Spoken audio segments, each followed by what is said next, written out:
बिस्मिल्लाहिर्रहमानिर्रहीम। अस्सलाम वालेकुम।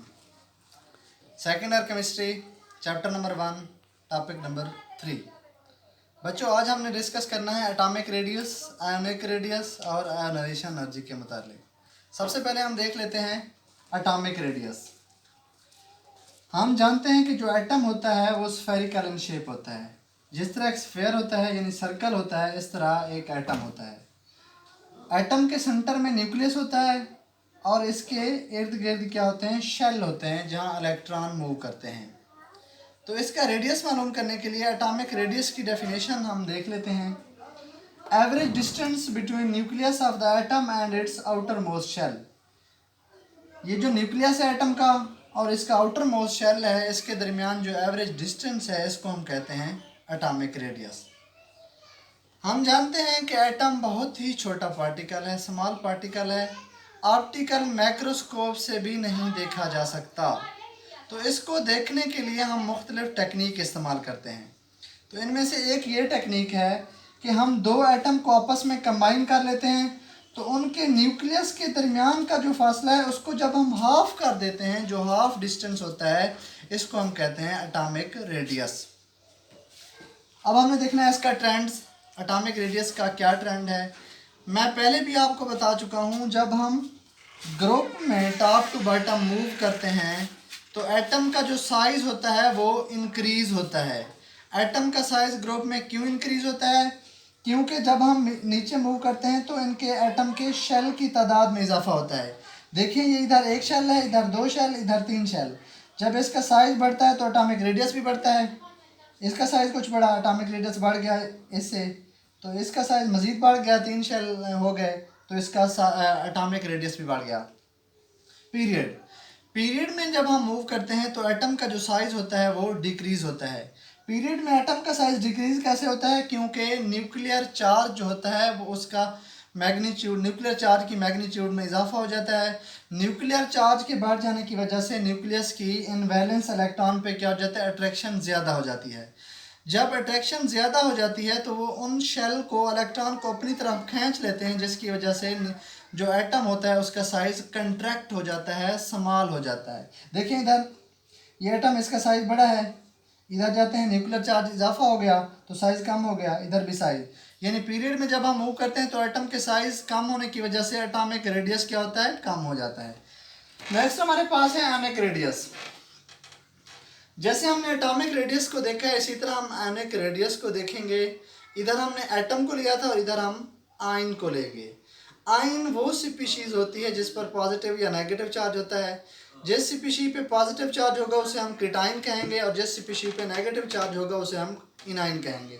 ये देखें, हमारे पास कीटाइन है, सोडियम। कीटाइन कैसे बनता है? जब किसी एटम के वैलेंस शेल का एक इलेक्ट्रॉन रिमूव हो जाता है तो उसके बाद कीटाइन बनता है। सोडियम से जब एक इलेक्ट्रॉन रिमूव हुआ तो इस पर पॉजिटिव चार्ज आ गया, ये कीटाइन बन गया। इधर देखिए, इसका साइज 157 पिकोमीटर है, अब ये 95 पिकोमीटर। तो कीटाइन जब बनता है एक एटम से तो उसका साइज क्या हो जाता है, कम हो जाता है। साइज कम कैसे होता है? देखिए, इसके तीन शेल हैं, आखिरी शेल में एक इलेक्ट्रॉन है। जब ये इलेक्ट्रॉन रिलीज हो गया तो अब दो शेल बच गए। तो दो शेल तीन शेल से क्या है, कम है, न्यूक्लियस के भी करीब है, इसलिए अट्रैक्शन भी बढ़ जाती है और साइज जो होता है कीटाइन का कम हो जाता है। अब हमने देखना है इनाइन। इनाइन में क्या होता है? जब कोई एटम एक इलेक्ट्रॉन गेन करता है, जब एक इलेक्ट्रॉन गेन करता है, देखें ये क्लोरीन ने जब एक इलेक्ट्रॉन गेन किया तो ये क्लोराइन आयन यानी इनाइन बन गया। तो पहले से इलेक्ट्रॉन कुछ मौजूद होते हैं, जब नया इलेक्ट्रॉन आता है तो उनके दरमियान क्या होता है, रिपल्शन होती है। रिपल्शन की फोर्सेस की वजह से जो एटम का साइज होता है वो एक्सपेंड कर जाता है। देखिए ये फ्लोरीन 72 पिकोमीटर, अब एक इलेक्ट्रॉन गेन करने के बाद ये 136 पिकोमीटर हो गया। अब इसका ट्रेंड्स भी सेम है जिस तरह एटॉमिक रेडियस का था। ग्रुप में क्योंकि एटम का साइज बढ़ता है इसलिए आयन का साइज भी बढ़ता है, इसलिए आयनिक रेडियस भी इंक्रीज होता है। पीरियड में जिस तरह एटम का साइज डिक्रीज होता है, इस तरह आयन का साइज भी डिक्रीज होता है, इसलिए आयनिक रेडियस भी डिक्रीज हो जाता है। इसके बाद हमारे पास लैंथेनाइड कंट्रैक्शन। हम जानते हैं कि पीरियोडिक टेबल के बिल्कुल नीचे दो पीरियड दिखाए गए हैं, एक को कहते हैं लैंथेनाइड सीरीज, एक को कहते हैं एक्टिनाइड सीरीज। हम ये भी जानते हैं कि पीरियड में जो होता है एटम का साइज डिक्रीज होता है। इस लेंथेनाइड सीरीज में एफ और डी ब्लॉक की डी सब शेल की वजह से जो एलिमेंट होते हैं वो ज़्यादा कंटैक्ट हो जाते हैं, इसलिए लेंथेनाइड सीरीज के एलिमेंट के साइज का कम हो जाना इसको कहते हैं लेंथेनाइड कंट्रैक्शन। इसके बाद हमारे पास है एसो इलेक्ट्रॉनिक आयंस।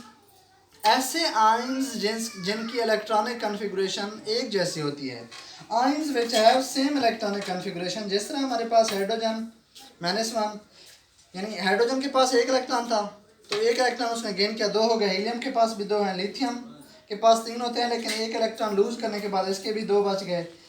बेरिलियम के पास 4 इलेक्ट्रॉन होते हैं, इसने 2 लूज कर दिए तो इसके पास भी 2 बच गए। सबके पास 2 इलेक्ट्रॉन है तो इनकी इलेक्ट्रॉनिक कॉन्फ़िगरेशन भी एक जैसी होगी। इस तरह के फिनोमेना को हम कहते हैं एसो इलेक्ट्रॉनिक आयन। नेक्स्ट हमने देखना है लास्ट आयोनाइजेशन एनर्जी। देखिए ये हमारा एटम है, एटम के वैलेंस शेल में एक इलेक्ट्रॉन है। एटम के वैलेंस शेल में इलेक्ट्रॉन खुद ब खुद रिलीज नहीं होता बल्कि हमें उसको रिलीज कराना पड़ता है।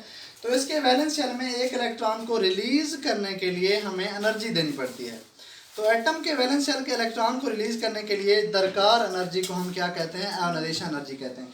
देखिए ये हमारे पास सोडियम के वैलेंस शेल में एक इस इलेक्ट्रॉन को रिलीज करने के लिए 496 किलो जॉल पर मोल हमें एनर्जी देनी पड़ेगी। ये जो 496 है ये आयोनाइजेशन एनर्जी है। Energy required to remove an electron from outermost shell of its isolated gaseous atom, यानी जो आइसोलेटेड गैसियस एटम होगा उसके वैलेंस शेल के इलेक्ट्रॉन को रिलीज करने के लिए जो एनर्जी हमें देनी पड़ेगी उसको क्या कहेंगे? Ionisation energy.